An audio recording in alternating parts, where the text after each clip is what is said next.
Hello students, कैसे हैं आप सब लोग। आई होप आप लोगों ने financial statements of A company का पहला पार्ट अच्छे से देख लिया होगा। बहुत ही सिंपल था। कंपनी की financial statement, statement of P and L, balance sheet, उसके बाद ऑपरेटिंग साइकिल, देन यूजर्स और लिमिटेशंस हम लोगों ने अच्छे से पढ़ लिया था। आज मैं जो बताने जा रहा हूं, जो पढ़ाने जा रहा हूं, बोर्ड एग्जामिनेशन में 3 से 4 नंबर पक्के करेगा, आपके ध्यान रखना। और वो है मेजर हेड एंड सब हेड। ध्यान से अच्छे से एक एक चीज की हेडिंग सब हेडिंग को लर्न करेंगे। और अगर आप इतना कर लोगे ना, आपको है कोई और हेडिंग सब हेडिंग नहीं चाहिए। पूरा पेपर में हेडिंग सब हेडिंग जो भी आएगा वो इसी के अंदर से आएगा। तो अच्छे से ध्यान से एक एक करके आपने वीडियो को देखना है और समझना है। ठीक है, तो स्टार्ट करते हैं। सबसे पहले मेजर हेड एंड सब हेड। जितने भी मैक्सिमम हेडिंग सब हेडिंग जो आपके बोर्ड एग्जामिनेशन में, फाइनल एग्जामिनेशन में आ सकते हैं, वो मैं आपको एक एक करके करा रहा हूं। ध्यान से अच्छे से समझना। पहला पेपर आपका अकाउंट्स का ही है। 3 से 4 नंबर इसी वीडियो के अंदर आपके पक्के हो जाएंगे। इसको अच्छे से लर्न करना मैं कोशिश करूंगा, इसी वीडियो के अंदर आपको उसको अच्छे से लर्न भी करा दूं। तो सबसे पहले जो सबसे ज्यादा इंपॉर्टेंट है, कॉल्स इन एरियर। आप सबने बैलेंस शीट पढ़ी भी है। एक्सट्रैक्ट ऑफ बैलेंस शीट के अंदर calls in arrear subscribe share capital से माइनस करके दिखाते हैं।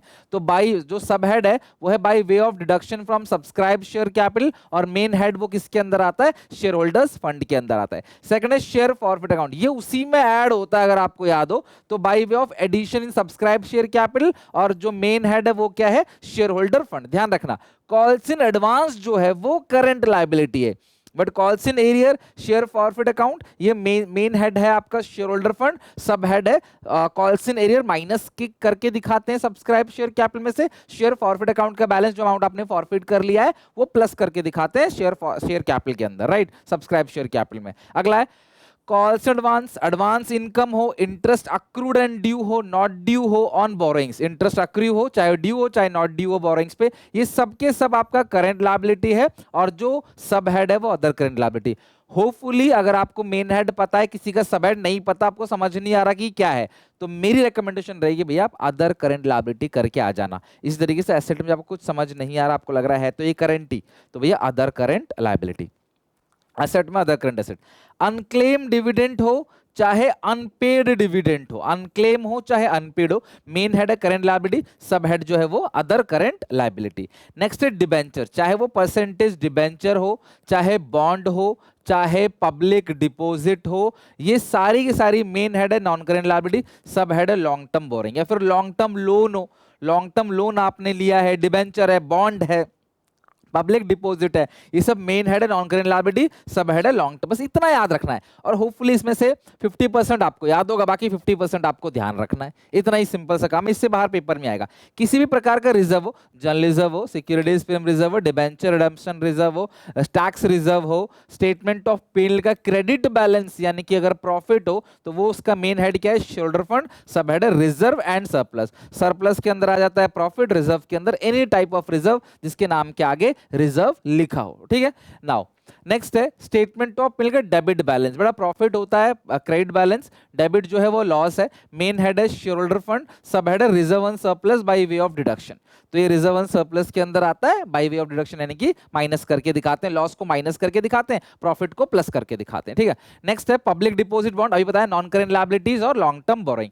डेटर्स और बिल्स रिसीवेबल, क्रेडिटर्स और बिल्स पेबल, बहुत इंपॉर्टेंट है, बहुत कॉमन है जो पूछा जाता है। डेटर्स और बिल्स रिसीवेबल मेन हेड है करंट एसेट और सब हेड है ट्रेड रिसीवेबल। क्रेडिटर्स और बिल्स पेबल मेन हेड है करंट लायबिलिटी, सब हेड है trade payable. Provision for tax important है, provision for tax short term provision sub head है और main head है आपका करंट लायबिलिटी। ठीक है, बैलेंस शीट कराते वक्त जब सिखाया था आपको तब भी मैंने ये चीज हाईलाइट करी थी कि यार ये बहुत कॉमन है और ज्यादा पूछा जाता है। बैंक ओवरड्राफ्ट मेन हेड है करंट लायबिलिटीज, सब हेड है शॉर्ट टर्म बोरोइंग। ध्यान रखना, short term borrowing, bank overdraft है या शॉर्ट टर्म लोन आपने लिया है वो शॉर्ट टर्म बोरोइंग्स के अंदर आएगा। प्रोविजन फॉर डाउटफुल डेट, तो डाउटफुल डेट माइनस करके दिखाते हैं डेटर में से। आप डेटर लिखो, ट्रेड रिसीवेबल लिखो, उसमें गलती नहीं होगी। तो डेटर या ट्रेड रिसीवेबल से माइनस करके दिखाते हैं, मेन हेड क्या है? Current asset. Loose tools, spare part और स्टोर्स, मेन हेड है करंट एसेट, सब हेड है इन्वेंट्री। तो स्टॉक के अंदर आता है, इन्वेंट्री के अंदर आता है ये। अनपेड, मैंने बताया था अनपेड डिविडेंड हो, unclaim dividend, other current liability sub head है, मेन हेड है current liability. Premium on redemption of debenture, debenture को जब आप रिडीम करते हो उसका प्रीमियम, इसका नेचर मैंने बताया था एक बार कमेंट सेक्शन में सारे बच्चे, nature of real personal nominal किसके अंदर आएगा, premium on redemption of debenture. मुझे कमेंट्स में आंसर चाहिए और मैं आंसर को पिन भी कर दूंगा, इस बच्चे का सही होगा। नॉन करेंट लायबिलिटी और मेन हेड है, non current liability sub head है other long term borrowings according to TS. लेकिन मैं आपसे कहूंगा देखो यार, आप एनसीईआरटी के अकॉर्डिंग चलो और एनसीईआरटी के अकॉर्डिंग लॉन्ग टर्म बोरोइंग्स के अंदर ही आएगा, ठीक है। तो प्रीमियम और redemption of debentures, non current liability और लॉन्ग टर्म बोरोइंग्स, इनकी डिबेंचर हो गया, लोन हो गया, बॉन्ड हो गया, पब्लिक डिपॉजिट हो गया, लॉन्ग टर्म लोन हो गया, या प्रीमियम और रिडम्पशन ऑफ डिबेंचर हो गया, वो long term borrowings as per NCERT TS के according other long term borrowings. तो मुझे लगता नहीं है कि एग्जामिनेशन में कोई कंफ्यूज होगा, बिकॉज आपको पता है कि आप कोई भी लिख सकते हो, नंबर टीचर दे देते हैं, तो आप एनसीईआरटी के अकॉर्डिंग लिखना, सीयूईटी में भी काम आएगा। कॉल्स इन एडवांस आपको पता है current liability other current liability, but interest on calls advance वो भी बिल्कुल सेम। तो जो अब आप ये क्या रखोगे, कॉल्स एडवांस और इंटरेस्ट ऑन कॉल्स एडवांस क्या है, बिल्कुल सेम है। तो ये हो गया आपका करंट लायबिलिटी, ये हो गया आपका other current liability. Loan repayable on demand, जब डिमांड होगी तब पे कर देंगे, तो भैया वो नॉन करंट कैसे हो गया, जब भी कभी भी पे करना पड़ सकता है, करंट लायबिलिटी। और लोन हमेशा बोरिंग के अंदर आएगा, लोन और बैंक ऑफ ड्राफ्ट वो शॉर्ट टर्म बोरिंग के अंदर आएगा।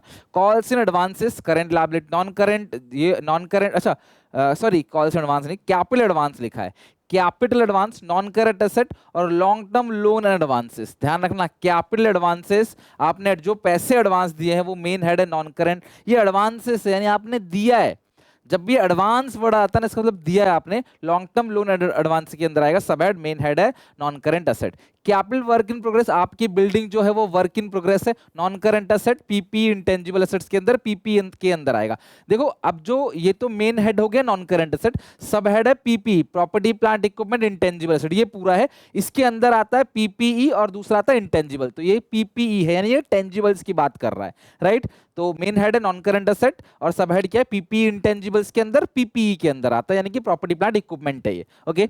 अगला है आउटस्टैंडिंग सैलरी, कोई भी खर्चा हो आउटस्टैंडिंग, वो करंट लायबिलिटी, सब हेड क्या है other current liability, outstanding salary, outstanding wages, outstanding interest, any outstanding वो अदर करंट लायबिलिटी के अंदर आएगा। रॉ मटेरियल वो stocks, loose tools, stock, spare part, stock of raw material, stock of finish goods, main head है current asset, sub head है inventory. ये सारे अगर आप ध्यान रखोगे ना, इससे बाहर नहीं आने वाला पेपर में। Cash and bank balance, main head है करंट एसेट, सब हेड है कैश एंड कैश इक्विवेलेंट के अंदर आएगा, कैश बैंक इसके अंदर आता है। Goodwill, patent, trademark, copyright, licence, franchisee, computer software, main head क्या है non current asset, sub head है property plant and equipment and intangible assets के अंदर इंटेंजिबल एसेट। अभी जो ये टेंजिबल बताया था ना, वो property plant equipment and intangibles के अंदर वो पीपीई था, पीपीई मतलब टेंजिबल और इंटेंजिबल के लिए खाली इंटेंजिबल लिखा रहता है, मेन हेड है non current asset. Provision for employ benefit, employees benefit के लिए प्रोविजन बनाया तो वो लॉन्ग टर्म प्रोविजन है, ये लॉन्ग टर्म प्रोविजन है और मेन हेड क्या है non current liability. Propose dividend, propose dividend class आपको कंटिंजेंट लायबिलिटी में नोट्स टू अकाउंट्स के अंदर आता है। प्रपोज डिविडेंड कभी भी बैलेंस शीट के अंदर दिखेगा ही नहीं, हमेशा फुट नोट के अंदर आता है, फुट नोट के अंदर कंटिंजेंट लायबिलिटी के अंदर आता है वो कंटिंजेंट लायबिलिटी। तो प्रपोज डिविडेंड बैलेंस शीट के अंदर नहीं आएगा, ये फुट नोट में आता है बैलेंस शीट के नीचे। Current मैच्योरिटीज of long term debt, ध्यान रखना current मैच्योरिटीज of long term debt, ये आएगा सब हेड करंट लायबिलिटी, यानी ये वो लॉन्ग टर्म डेट था जिसका टाइम हो गया, अब हमें उसको पेमेंट करनी है, पहले वो लॉन्ग टर्म था अब हमें पेमेंट करनी है। तो एनसीईआरटी कहता है अदर करंट लायबिलिटी, टीएस कहता है शॉर्ट टर्म बोरोइंग, तो आप इसे अदर करंट लायबिलिटी के अंदर लिखोगे एनसीईआरटी के अंदर। मैं यहाँ पे एनसीईआरटी को प्रायोरिटी दे रहा हूँ ताकि कि अगर उन्होंने गलत कर दिया तो आप बाद में चैलेंज भी कर सकते हो।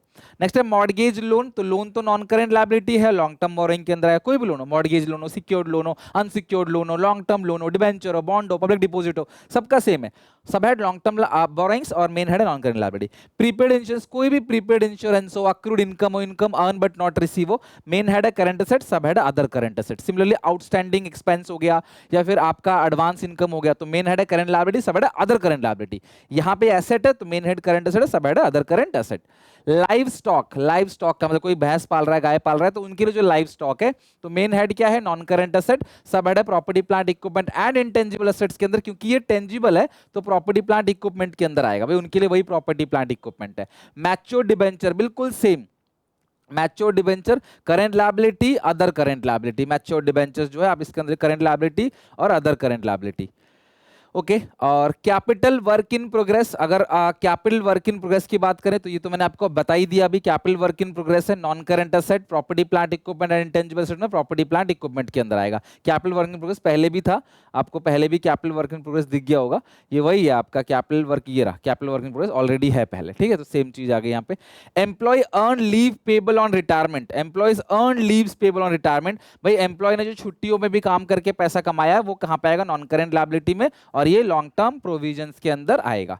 लास्ट है एम्प्लॉयज अर्न लीव इन कैशेबल, तो ये वो लीव है जो उसको बाद में, ये भी वही लीव है जो आप इन कैश करा सकते हो, ये रिटायरमेंट पे दिया जा रहा है इसीलिए नॉन करेंट लायबिलिटी है। ये नॉर्मल है अर्न लीव इन कैशेबल, तो ये करंट लायबिलिटी के अंदर आएगा और ये शॉर्ट टर्म प्रोविजन में आएगा। वो रिटायरमेंट का था तो नॉन करेंट लायबिलिटी में किसके अंदर आ गया, लॉन्ग टर्म प्रोविजन के अंदर। तो ये हो गया क्लास, हम आप यहाँ पे जितने भी बन सकते थे, जितने भी यहाँ पे आपको वो सारे के सारे बता दिए। आई होप आप इतना लर्न करके अगर जाओगे तो एग्जामिनेशन में आराम से आप कवर कर लोगे, इससे बाहर पेपर में आपको कुछ भी नहीं देखने को मिलेगा, everything is easily covered, right. तो ये चैप्टर भी हमारा खत्म हो गया। आई होप आप इसे अच्छे से जितने भी बन सकते थे मैक्सिमम मैंने आपको करा दिया, इसे अच्छे से लर्न करके जाना, और नेक्स्ट क्लास में नया चैप्टर स्टार्ट करेंगे, सेकंड चैप्टर, वो वन शॉट में कवर हो जाएगा, तो यहाँ तक अच्छे से पढ़ के आना। मिलते हैं नेक्स्ट वीडियो में, till then take care, bye bye. इसको लर्न जरूर कर लेना।